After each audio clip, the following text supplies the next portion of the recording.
आदरणीय अध्यक्ष महोदय, ये सदन का सौभाग्य है कि आप दूसरी बार इस आसन पर विराजमान हो रहे हैं। आपको और इस पूरे सदन को मेरी तरफ से मैं बहुत बहुत बधाई देता हूं।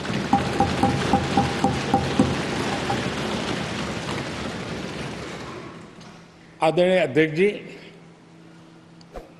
मेरी तरफ से आपको शुभकामनाएं हैं, लेकिन इस पूरे सदन की तरफ भी आपको अनेक अनेक शुभकामनाएं। अमृत काल के इस महत्वपूर्ण कालखंड में दूसरी बार इस पद पर विराजमान होना बहुत बड़ा दायित्व आपको मिला है और आपका 5 वर्ष का अनुभव और आपके साथ हम लोगों का 5 साल का अनुभव, हम सबका विश्वास है कि आप आने वाले 5 साल हम सबका मार्गदर्शन भी करेंगे और देश की आशा अपेक्षाएं पूर्ण करने के लिए ये सदन अपना दायित्व निभाने में आपकी बहुत बड़ी भूमिका रहेगी। आदरणीय अध्यक्ष जी, हमारे शास्त्रों में कहा गया है कि विनम्र और व्यवहार कुशल व्यक्ति सफल सहज रूप से होता है और आपको तो उसके साथ साथ एक मीठी मीठी मुस्कान भी मिली हुई है। आपके चेहरे को ये मीठी मीठी मुस्कान पूरे सदन को भी प्रसन्न रखती है।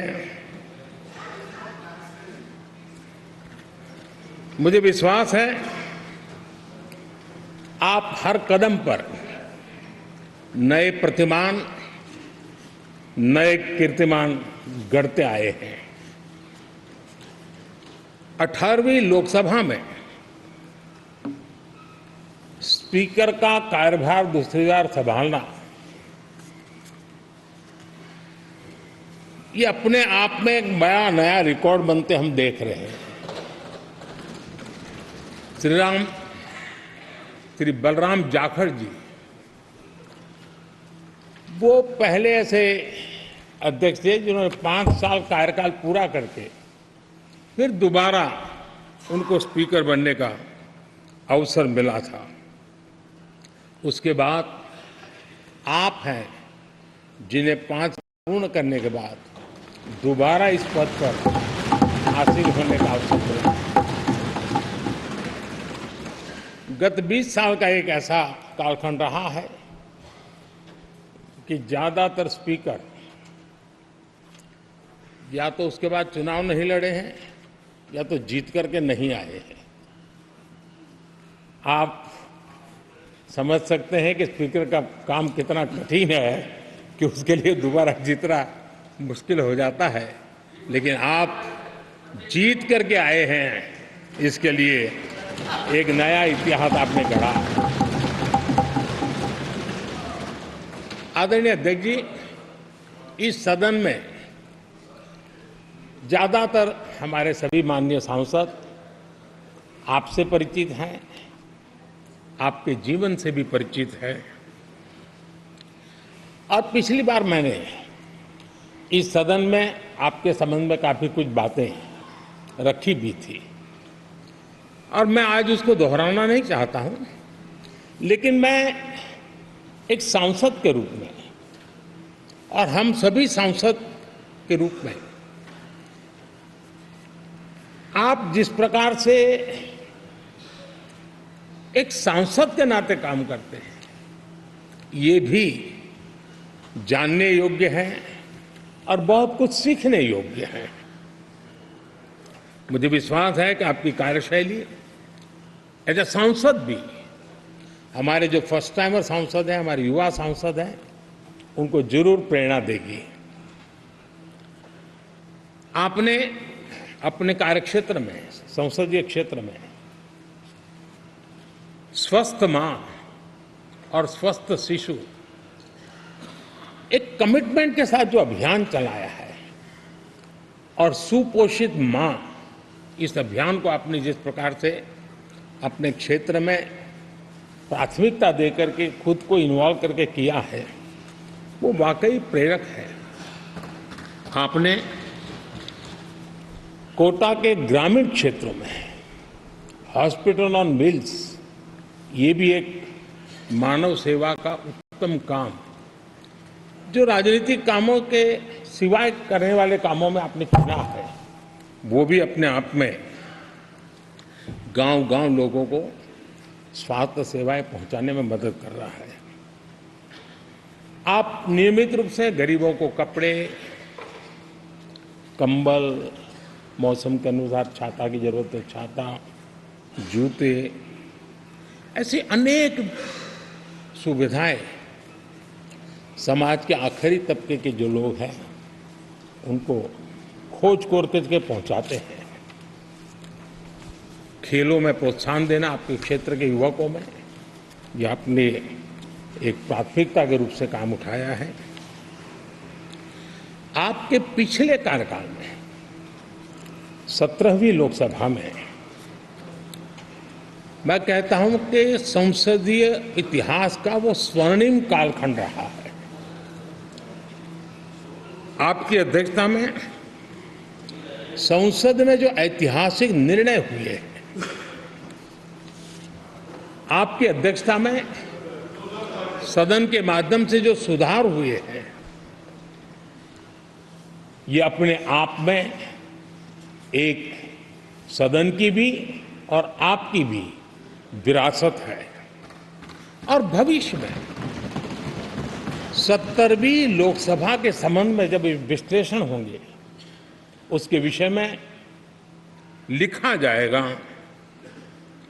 तो भारत के भविष्य को नई दिशा देने में आपकी अध्यक्षता वाली 70वीं लोकसभा की बहुत बड़ी भूमिका रही है। आदरणीय अध्यक्ष जी, 17वीं लोकसभा में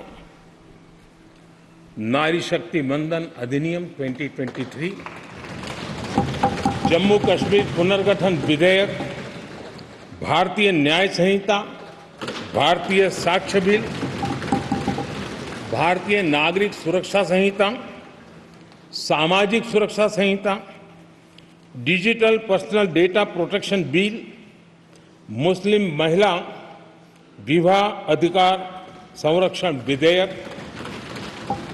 transgender persons protection of rights bill, consumer protection bill, direct tax, विवाद से विश्वास विधेयक, सामाजिक, आर्थिक और राष्ट्रीय महत्व के ऐसे कितने ही महत्वपूर्ण ऐतिहासिक कानून 17वीं लोकसभा में आपकी अध्यक्षता के अंदर इस सदन ने पारित किए हैं और देश के लिए एक मजबूत नींव बनाई है। जो कार्य आजादी के 70 साल में नहीं हुए, आपकी अध्यक्षता में इस सदन ने इसको करके दिखाया। आदरणीय अध्यक्ष जी, लोकतंत्र की लंबी यात्रा में कई पड़ाव आते हैं। कुछ अवसर ऐसे होते हैं जब हमें कीर्तिमान स्थापित करने का सौभाग्य मिलता है। 17वीं लोकसभा में उपलब्धियां, मुझे पूरा विश्वास है देश आज भी और भविष्य में उसका गौरव करेगा। आज देश अपनी आकांक्षाओं की पूर्ति के लिए भारत को आधुनिक बनाने की दिशा में जब हर तरह से प्रयास हो रहे हैं, मैं मानता हूं कि ये नया संसद भवन भी अमृतकाल के भविष्य को लिखने का काम करेगा और वो भी आपकी अध्यक्षता में। नए संसद भवन में हम सबका प्रवेश आपकी ही अध्यक्षता में हुआ और आपने संसदीय कार्यप्रणाली को प्रभावी और जिम्मेदार बनाने का कई महत्वपूर्ण फैसले लिए हैं और इसलिए लोकतंत्र को मजबूती देने में मदद मिली है। लोकसभा में हम पेपरलेस डिजिटल व्यवस्था से आज काम कर रहे हैं। पहली बार आपने सभी माननीय सांसदों को ब्रीफिंग के लिए एक व्यवस्था खड़ी की।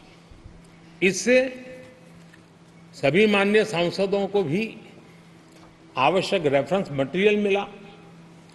उसके कारण सदन की चर्चा अधिक पुष्ट हुई और ये आपका एक अच्छा इनिशिएटिव था जिसने सांसदों में भी विश्वास पैदा किया। हाँ, मैं भी कुछ कह सकता हूं, मैं भी अपने तर्क दे सकता हूं।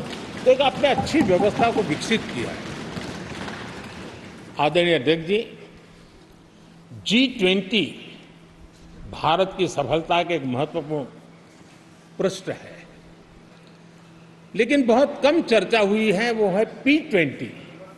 और आपके नेतृत्व में G20 देशों के जो पीठासीन अधिकारी हैं, स्पीकर्स हैं, उनका सम्मेलन आपकी अध्यक्षता में हुआ और अब तक P20 के जितने सम्मेलन हुए हैं उसमें ये ऐसा अवसर था कि दुनिया के सर्वाधिक देश आपके निमंत्रण पर भारत आए और बहुत ही उत्तम प्रकार के निर्णय उस समिट में हुए और उसने विश्व में भारत की लोकतंत्र की जो प्रतिष्ठा है उसको गौरव देने में बहुत बड़ा रोल अदा किया है।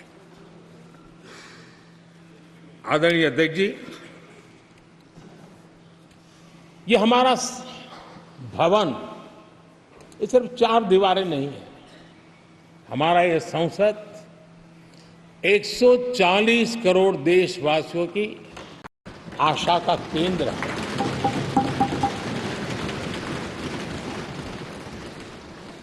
संसद की कार्यवाही, जवाबदेही और आचरण हमारे देशवासियों के मन में लोकतंत्र के प्रति जो उनकी निष्ठा है उसको और अधिक मजबूत बनाता है। आपके मार्गदर्शन में 17वीं लोकसभा, उसकी प्रोडक्टिविटी 25 साल के हाईएस्ट लेवल पर 97% रही और इसके लिए सब माननीय सदस्य तो अभिनंदन के अधिकारी हैं, लेकिन आप विशेष अभिनंदन के अधिकारी हैं। कोरोना जैसे मुश्किल कालखंड में आपने हर सांसद से व्यक्तिगत फोन पर बात करके उनका हाल पूछा। कहीं किसी सांसद की बीमारी की खबर आई तो आपने सदन के अध्यक्ष के नाते व्यक्तिगत रूप से उसकी चिंता की और वो सभी दल के सांसदों से जब मुझे सुनने को मिलता था, मुझे बड़ा गर्व होता था कि जैसे आप इस सदन के परिवार के मुखिया के रूप में उस कोरोना कालखंड में भी व्यक्तिगत चिंता करते थे। कोरोना काल में भी आपने सदन का काम रुकने नहीं दिया। सांसदों ने भी आपके हर सुझाव को सर आंखों पे चढ़ाया। किसी को ऊपर बैठने के लिए कहा तो वो वहां जाके बैठा, किसी को दूसरे जगह पे जाके बैठने के लिए कहा तो वो भी बैठा, लेकिन देश के काम को किसी ने रुकने नहीं दिया।